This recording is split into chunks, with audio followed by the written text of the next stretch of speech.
Hello and welcome back, MC1 Gamer. Back from the dead, I guess. Just been away for a few months. Had a lot of things going on in my personal life. I know a couple of people have inquired. It's been a bit of a challenge the last few months. Have moved, separated from my wife and my marriage, and there's been some struggles, but you know what? Life goes on, and we have to move through past these things, and and be stronger for it.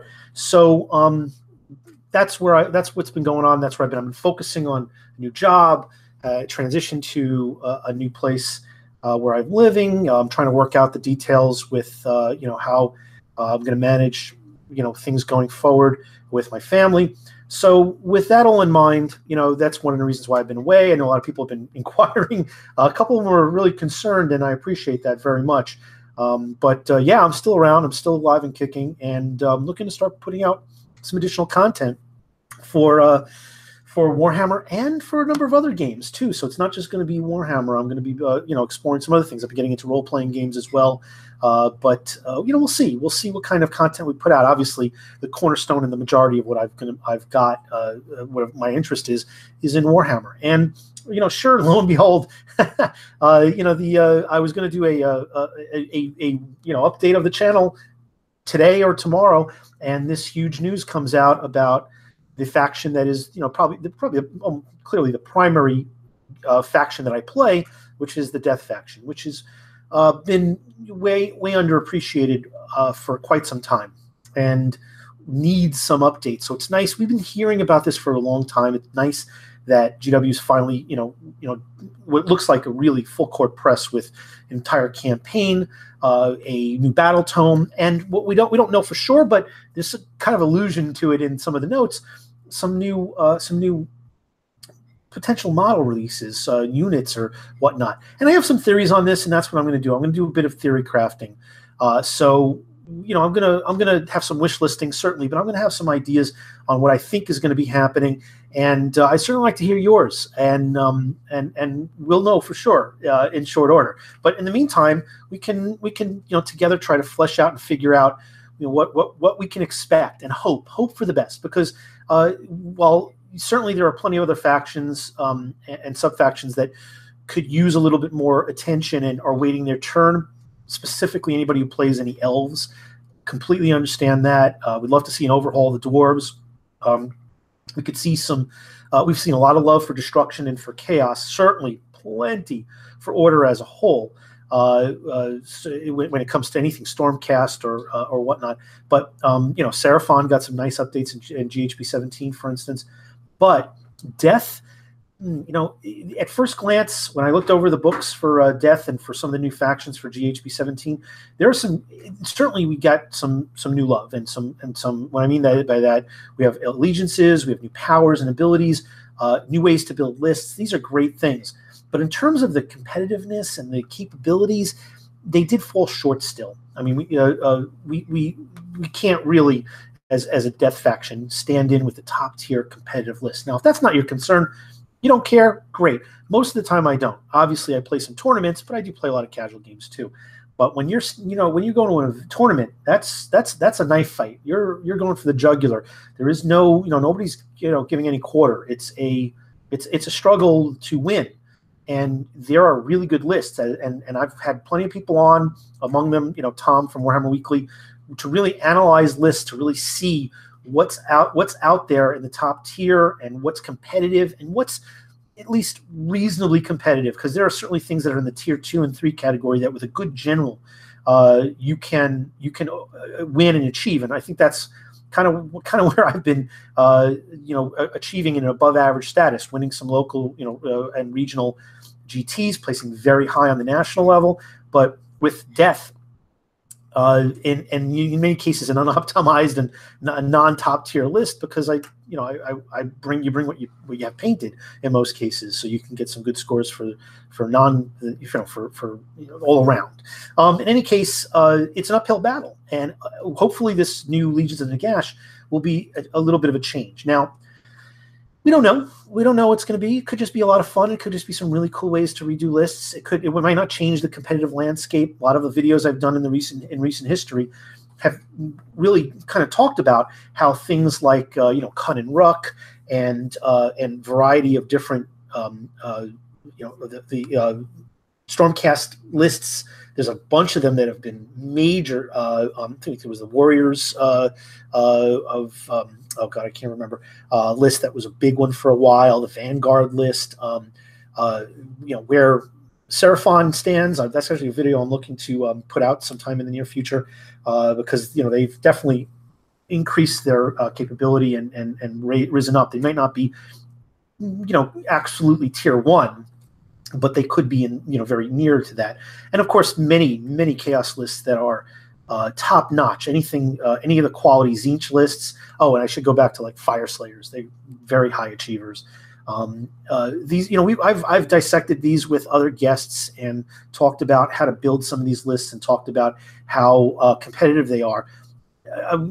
Notwithstanding the fun factor, of course, but I'm going to be looking to do that when these Legions of Death come out, because that's where my heart is. I love the fluff and the concept and the overall look of the undead. Whether you're interested in the ghoulish, flesh eater courts, or the ghostly night haunts, or the skeletal legions, the idea of what they're doing now really intrigues me. But I've always been interested in vampires and skeletons and zombies and oh my.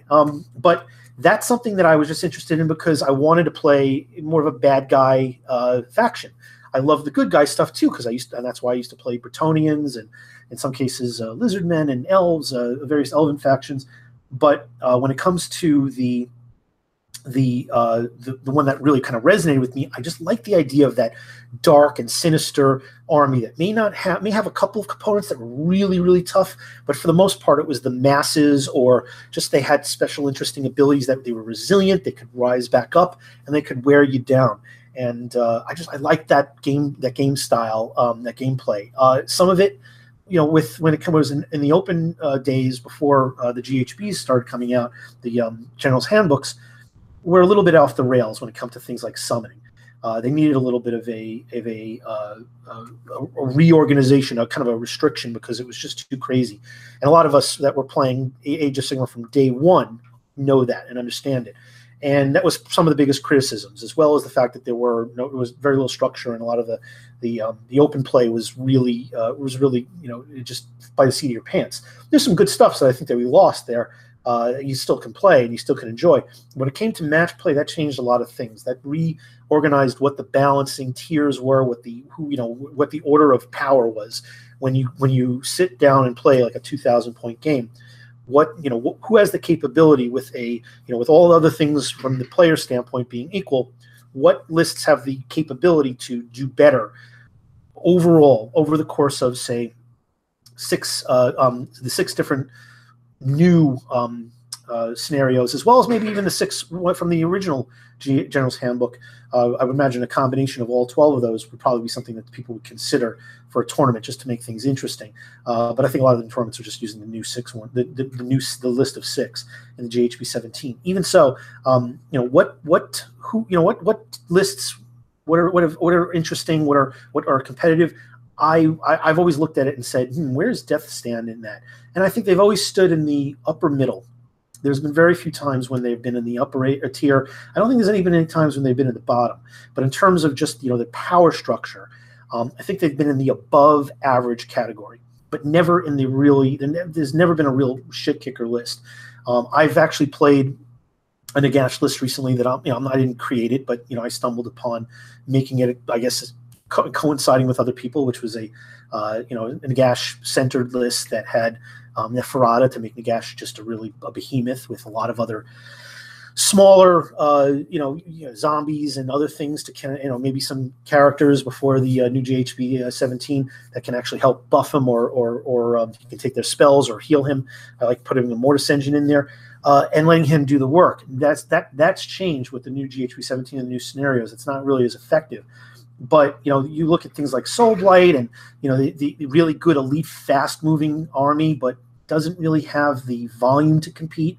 You have things like to really consider the skeleton hordes, which has Death Rattle has really can do well in terms of just blending through units, but there's not a lot of rending going on, so really good armor or multiple layers of saves will eat that, just absorb that kind of stuff. Some really nice stuff with Nighthaunt where they can absorb. These are all themes. The Nighthawk can absorb a lot of damage because they have unrendable type saves. Flesh Eater Quartz, again, fast moving, the ability to regenerate and restore models in units or wounds on models rather it is even better. All these things really can provide some really interesting play styles, but have never really been a threat to the Lords of the Lodge, or if that's the name of it for the Fire Slayers. I'm trying to remember. I've been out of it for a couple months, guys. But some of the big, the high-end Fire Slayer lists, the Tzeentch lists, what's coming up with Nurgle. Nurgle is scary, especially with some of the new stuff that's been coming out. I've been lurking, guys. I haven't been out videos, but I've been keeping tabs and watching other people's videos too. Certainly keeping track of what's been going on and plotting my return when I had a little more time.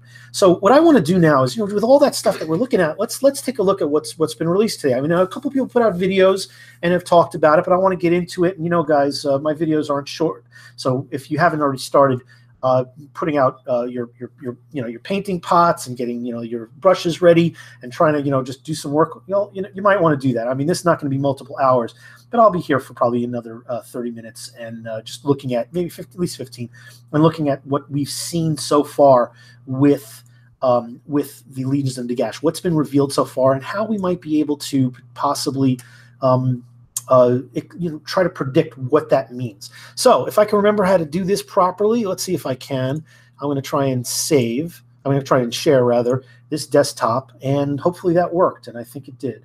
All right, so this is the Warhammer community page, which if you're not already watching the Warhammer community page, if you're not keeping tabs on that, you're doing yourself a disservice.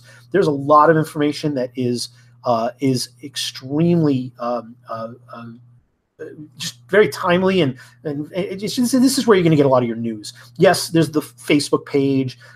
Yes, there's even the Games Workshop page themselves, but the community page is where they typically link up things with a lot of this new information. And hey, Battle Tomes Nagash, Legions of Nagash, that's what's coming out. And I love this picture here of him on the throne, and with the book and the sword. I mean, I have my Nagash, which is heavily customized. The head is heavily customized. I thought his head was a little too small on the model personally, so I wanted to give him a bigger skeletal head. And I used the Tomb Kings one from, I think it was the Necrosphinx, and I put that in there and kind of remodeled his Poe pad a little bit. But I have both the sword and the book. He has the book and the sword in his hand, and he has his staff too. So his staff is being held by converted spirit hosts. So I had some additional spirit hosts there, kind of holding his staff off to the side because I wanted to have it all. So anyway, I just love his picture though. He's he looks like he's on his throne, and he's got that nice pose. But let's take a look. I'm going to go read through this. What about the Mortal Realms? Worry not, generals. Oh, the open day also saw some exciting reveals for Warhammer Age of Sigmar, while the malign portents remains as mysterious as ever. One thing is certain: something great and terrible is rising in Shaiish, and Nagash is behind it. This year promises to be a huge one for Death players, and we're getting things started with Legions of Nagash, a new battle tome with not one, but 6 allegiances within. Okay, so let's unpack this a little bit. First of all, yeah, this is going to be a big year for Death players. You know what? When GW makes those types of comments, they more often than not deliver on it, okay? So I have a lot of faith, and I think we should, that when they say that there's going to be a lot of stuff coming for Death, that's happening. We've seen that that knight, that kind of an ethereal knight commander that they kind of revealed. They leaked that a while back, several months back. But now we know that that's going to be one of 4 characters that are going to be involved in the storyline for the Malign Portents. We don't know a lot of details also about Malign Portents, but it looks like it's going to be one of those global campaigns, which is fantastic. We get some narrative storylines to kind of battle around with various objectives, and there could be some implications on how the narrative goes further in the future based on how game stores report the results, which is what happened last time, which is also fine and great. It makes us feel like we can actually have some impact on the direction that the game goes, or at least the plot, the fluff, the storyline goes. Either way, it'll be interesting to play some of these stories out. But what do we have here? We have not only something that's going to be really focused on the antagonist being the Death faction and Nagash specifically, but also what is clearly going to be some new ways to build lists. And they say 6 allegiances. So 6 sets of abilities that allow you, who knows, maybe we'll get some points adjustments or maybe some updates on War Scrolls. I fully expect that we'll see some updates on War Scrolls. If not for, maybe it's too much to ask or expect that new rules will be introduced, that maybe some abilities might be changed. I'm not even talking about new units. I'm talking about existing War Scrolls. Maybe we won't see that. Maybe we will. Maybe we'll see some little tweaking and some rebalancing and some adjustments. Who knows? We've seen some changes before. We saw some changes, for instance, with the Compendium Scrolls. We saw some changes with, for instance, the Morngull. So those types of things could happen. They could tweak some of the existing War Scrolls. But I think that if we're going to see any changes, they're going to be in keywords. Because if there's going to be new allegiances, they might be new keywords that GW is going to want to and need to add to scrolls that are existing. They may even take some away because they may be pushing things into a specific silo. But my expectation is that won't happen very much. What will probably happen is we'll see the addition, because if this is going to be, and we'll see this in the text just below, if this is going to be covering the entire existing model line at the very least, then that means that certain War Scrolls that we see that exist right now in the line are going to have, and I'm guessing, I'm prognosticating, I'm surmising, whatever you want to use, whatever word you want to use. I am putting it out there that I think that we're going to see some of these units that are going to be usable in multiples of these allegiances. So if that's the case, they're probably going to need to expand some of the keywords in some of these units, because they're going to have some interchangeability at the very least. And that's my guess, and I believe that there's a strong guess. Is it going to be widespread and very and very involved? Maybe not. It could just be a few War Scrolls that cross the allegiances, and we'll get some additions, and that's fine. I have no problem with that. But if we're getting new allegiances, that really could mean a number of new keywords that correspond to those. So let's keep reading on. Since the start of Warhammer Age of Sigmar, each Grand Alliance has evolved to feature more factions, allegiance abilities, options for collecting, from the mixed order armies of the great cities to the god-marked cavalcades of chaos. Battletome Legions of Nagash is designed to make sure that Death players have just as many options as their counterparts. Good. I'm really happy to hear that. I'm sure all the other Death players are too. Inside, you'll find the War Scrolls for every single Death model so far. This is what I was talking about. This is kind of that tongue-in-cheek. Hey, it's all just for every model so far, is kind of almost throwing it out there and saying, yeah, there's going to be some new stuff released. I mean, of course they're going to release new stuff. They're going to release new stuff over the course of time for everything. Over the course of time, everything's going to get either replaced or enhanced. It's just a matter of when, and if it's going to be the timetable that is going to suit the nerd rage that's out there for anybody who feels that they're underappreciated. Well, rest assured, Death players, stuff's coming. Come on, they couldn't. I mean, they have to spell it out and tell us. This is the kind of the way that they kind of give us an idea that at least everything right now is going to be involved in this new Death Tome. But it says so far. Well, I really think that's kind of just a wink and a nod to say more stuff's coming. Could it be a huge long list of new factions? Excuse me, War Scrolls and models and get start collecting boxes. Maybe. I don't know how much it'll be. It could be just a couple of units that carries over into multiples of these allegiances, or it could be just a whole swath of new stuff that is just new shiny that actually may even outshine some of the older stuff. Who knows? But we have to expect and hope that that we're going to at least see some new releases that coincide with this, and especially with a line like that, I think that's kind of telling us, buckle up. There's more stuff coming. Is it going to please everybody? No, but come on, let's relax and be patient and wait our turn. It's coming. We know it. We got this whole announcement of all this stuff that's coming for anybody who plays Death. That fun things are about to hit for us. All right, so it says alongside 4 new allegiances within Death. Now I'm going to comment on this in a second, but we say 4 new allegiances. So let's get back to that. The Grand Host of Nagash. Okay, so that's obviously going to be maybe it's going to be a Grand Alliance type allegiance that where Nagash is the general, or maybe his lieutenant is the general, that new model, for example, not specifically one of the Morghasts being the general, but linked to Nagash being the general or his proxy, this new model that's coming out.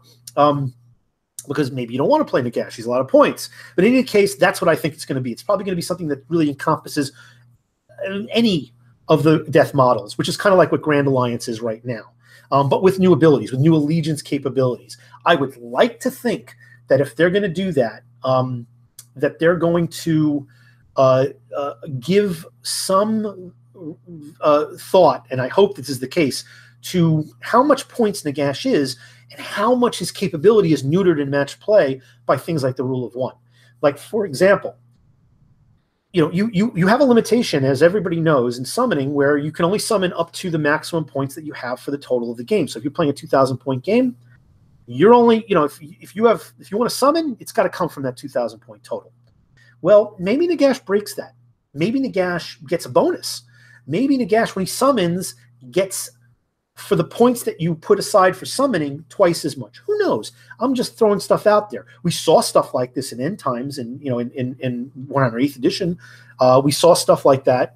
Certainly the War Scrolls back in the day, he would get additional abilities. We saw longer range for some of the Mortarchs, or certain types of summoning got bonuses. We still see that now in the War Scrolls, like for Ark in the Black. But for Nagash, he's just that much bigger of a caster. He's the god of death. It would make sense that his capability would be that much more enhanced. So with that in mind, I got to think there's going to be something that might change that a little bit. Could it be that it doesn't happen? Sure, and it would be fine. It'll, if it doesn't happen, so what? I'm sure that there's going to be things that'll offset that. But is it possible that having him at the head of your army as the general with this allegiance gives you some kind of boon? Maybe. It also could be that he's allowed to break the rule of one in some way. Maybe he can recast some of his spells. Because let's remember, he has tons of spells, and he can cast up to 8 spells when he's at full power. But if he doesn't have that many spells as options every turn, if he can't recast certain spells, or if there's not enough, if he runs out of summoning points, if he blows all his summoning points turn 1, he's not casting 8 spells if he's still at full power on turn 2. There's just no way. There's not enough spells to do that, and there's not enough characters that you can put on the table with the points you have left over in order for him to then be able to cast the spells that those guys give you. I mean, to add on to that, he has like 4 spells. Maybe he can do Mystic Shield and Arcane Bolt too, and then maybe he has a couple of summoning spells. But once those summoning spells are gone, that's it. So I'm not crying. There's no tears for Nagash here, guys. He's a very powerful model, and he should be. But you lose that capability.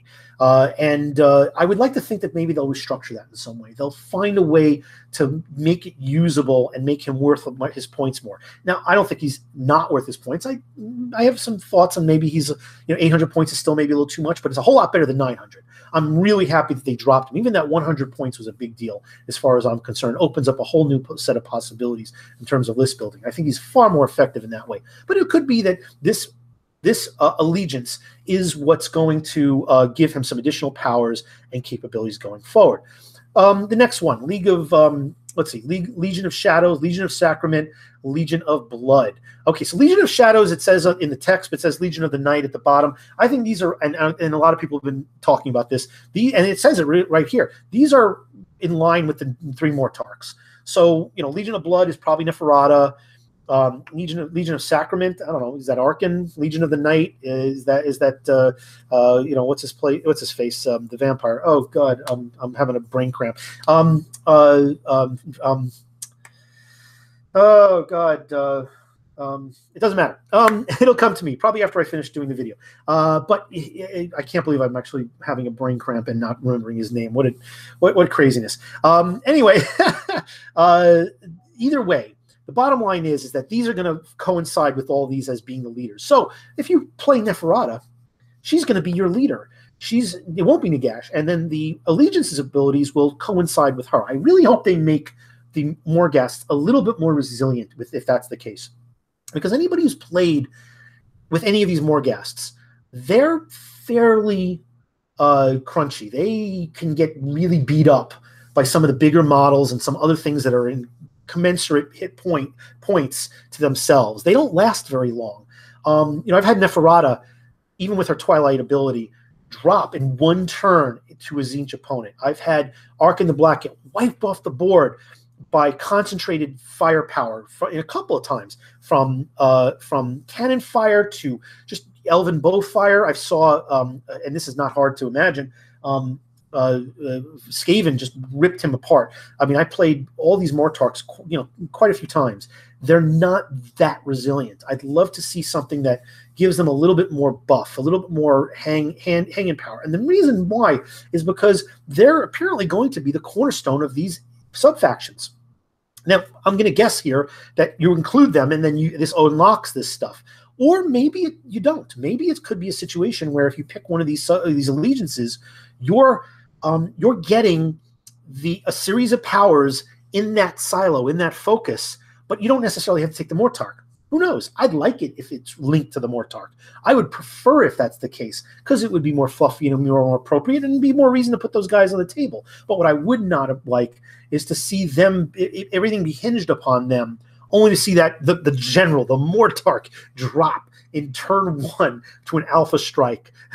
Because let me tell you something, that's happened plenty of times. I've fielded, for instance, I fielded, not even as my general, I fielded Neferata. And she was just for her to give Nagash the spell to make his incredible save unrendable. And, she goes down. If they don't want to target him, well, they might as well get points and target her. And then she goes down quick. She gets beat up really fast. The Mortarks are not, they don't have the staying power you would think they would.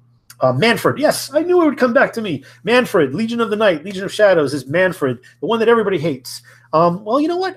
Manfred, I thought would be tougher. He'd be more physically tougher. He's a vampire. Well, he's not, and I'd like to see some updates and changes. I'm not holding my breath. If it doesn't happen, we'll figure it out. But it could also be that there could be proxy leaders, maybe new models coming out. Maybe a vampire lord could be the general in this, and there could be new rules and abilities. Who knows? We'll see, but I'm looking forward to seeing what it is. I think the possibilities are so wonderful, but I like the idea. And this was talked about at least a year ago, and I think it went around, not just from Warhammer Weekly with Vince and Tom, but other people were talking about the idea of allegiances linked to the Mortarks for death.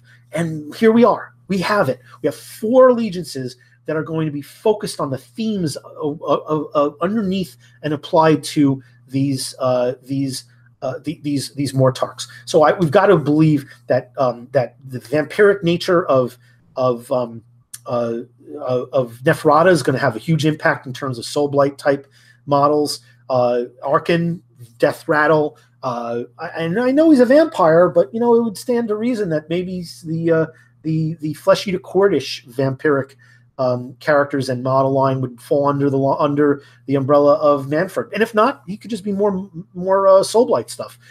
Either way, that's the case. But it says if we keep reading here, you'll also find rules for the Soulblight vampires if you're looking to field one of Death's most elite armies. Well, let's talk about that.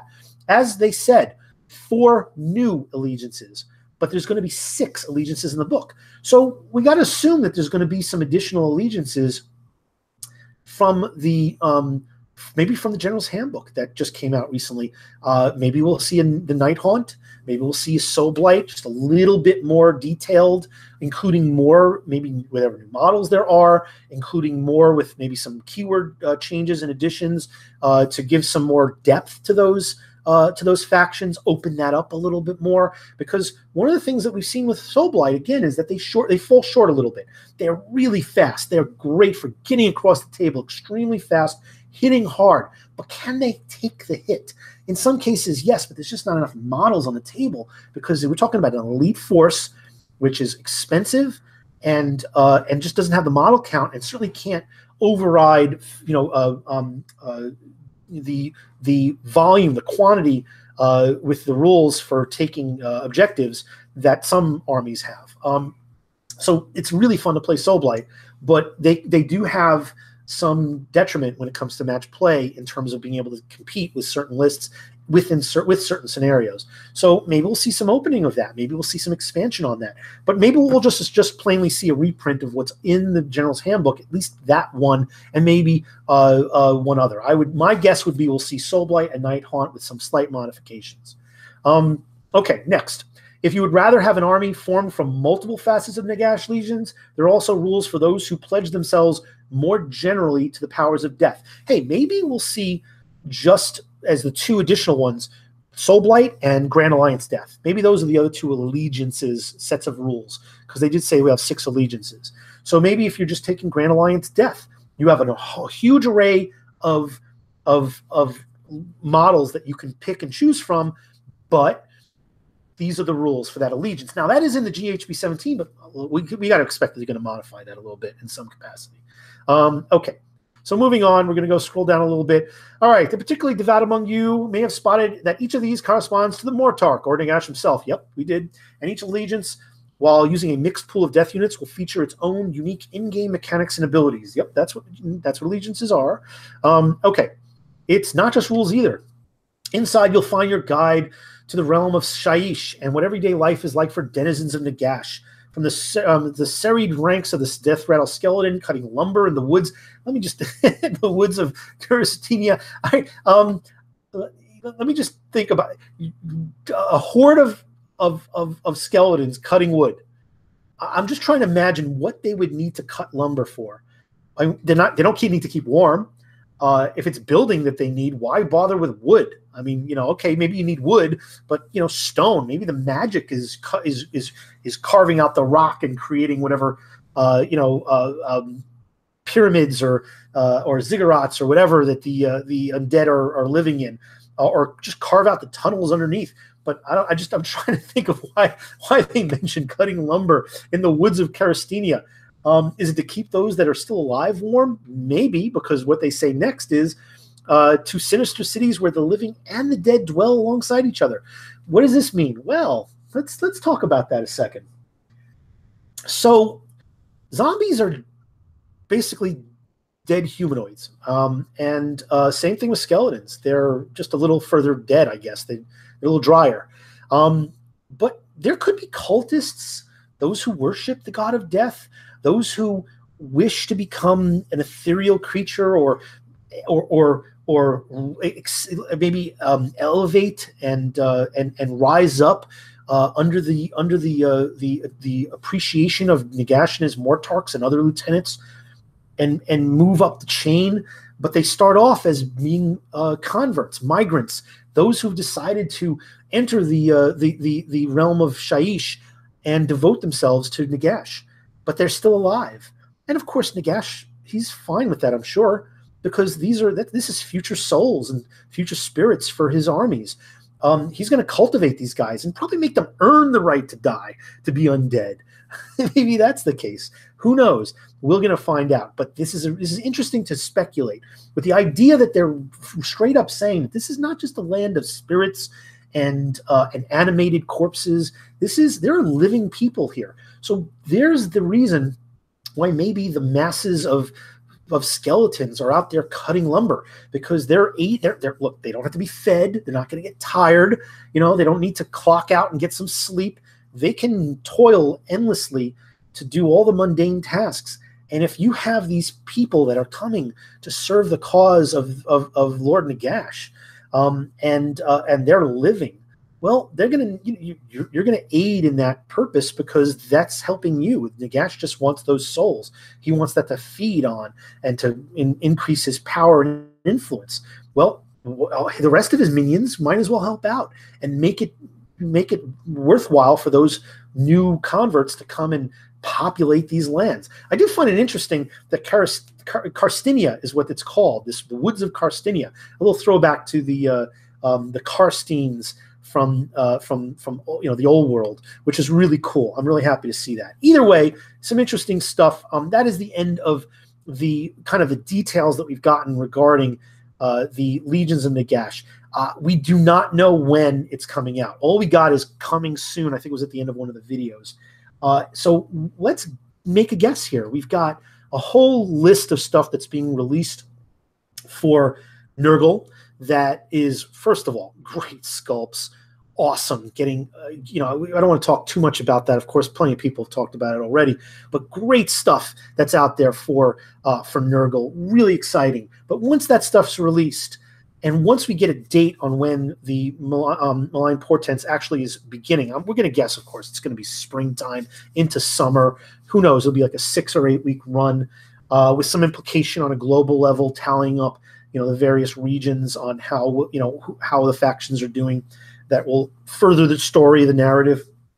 We got to assume that sometime coinciding with that, or at least leading up to that, we're going to start seeing some new kits, if there are going to be kits coming out, and this battle tome, because the best time for GW to sell new models, new kits, or to have people who maybe want to start a new army to start buying some of the inventory of their existing lines. Maybe they're not selling as well, but the death is, I think, is always sold fairly well, or at least I'm guessing it would. Otherwise it'd be probably discontinued. But the bottom line is that there's plenty there that's still being produced, and some of it is fairly new, not terribly new, but fairly new, like the new skeleton. The new skeletons, the new skeleton warriors. That is the new the Black Knights. That stuff is a few years old, certainly, but it's not like they're like 10 years old. They're really aged, awful kits. They're fine. I think that they could probably use an update on the zombies, but my guess is we'll probably see something that's zombie replaceable, in the same way as like when Sylvaneth got some new kits. That they got the spirit, those spirits and different like rank and file types that were where beforehand they only had, for instance, dryads. They got 2 or 3 new types of just basic troops, and then a more robust multi-wound, more elite type units, with bows or scythes and swords and stuff. I think that's what we're going to see if we see new units. With this, but I would be very surprised if we don't see, them to introduce also new kits to coincide with a new battle tome, because what's that going to do? That's going to get people that's going. Right now, I'm sure there are people that are like, what am I going to spend my whatever money I generated over the holidays, or like me, who have like some tournament money that's you're just waiting and wondering, when am I going to spend this? What am I going to spend it on? I've had some ideas, but I've been really holding out. Guess what I've been holding out for? This. So I'm going to continue to hold out, and I'm going to unload all of it and put it all into whatever new models come out. Certainly, of course, the battle tome. And that's what I suggest for anybody else. If you're looking to start a new army, hey, if the new Nurgle stuff doesn't appeal to you and you haven't jumped in already, and you're speculating on maybe what a new army is that you're going to buy, think about this. This is going to be very interesting. I cannot wait to see what new stuff they come up with. Because again, as I was, the line that I was, moving towards in terms of the topic, what better time to introduce new models than when you introduce a new battle tome? And we've seen that in many cases. We've seen that in many of, even though Stormcast has gotten a lot of new stuff in terms of new battle tomes, several updated battle tomes. But most times there's been new models that were introduced. And with the last battle tome, they got a whole slew of new models and some very interesting and cool looking ones. And they still continue to get more. But Nurgle, new battle tome, a whole bunch of new stuff. I think that the timing is right. So those people who are speculating or starting to be concerned or even whining, just take a breath. I think we're going to get what we want, and I'm sure that not everybody's going to be thrilled or perfectly happy or content. But those are just people that maybe you can't please them anyway. But I think for the most part, and more than the most part, I think we're going to be very pleased. Certainly, at least the fact that the attention that a lot of the people in this faction have been asking for is now about to focus right in on that player base, and with new stuff that's going to change the meta, enhance the meta, mean more diverse lists, and what I really am looking forward to. And again, I play narrative, I play casual, I play open, but I mostly play matched because it's just I may not be like I'm a competitive player, but I'm not a hardcore die-hard competitive player. But when I play, look, if I play a game with my grandmother, and I'm going to play for every nickel, and that's what I did when I was little. I played for every nickel and dime and quarter that we put on the table, even though it was my grandmother, because that's how you get good at a game. That I play hard when I play match play. But if I would like to see more diverse lists, because I think this makes the meta that much better when there's more options that everybody has to work towards. Maybe it's not so much that Death has the new top tier list. Maybe they haven't reshuffled what the top 5 or top 10 lists are. Maybe they don't break into the top 10 results on the big tournament scene necessarily just by virtue of new powers and new capabilities and new models with crazy shit kicker, powers and spells and allegiance abilities. Maybe it's the fact that there's that many options with a couple of very key abilities and special movement shenanigans and other things that people, just more of that than we have already.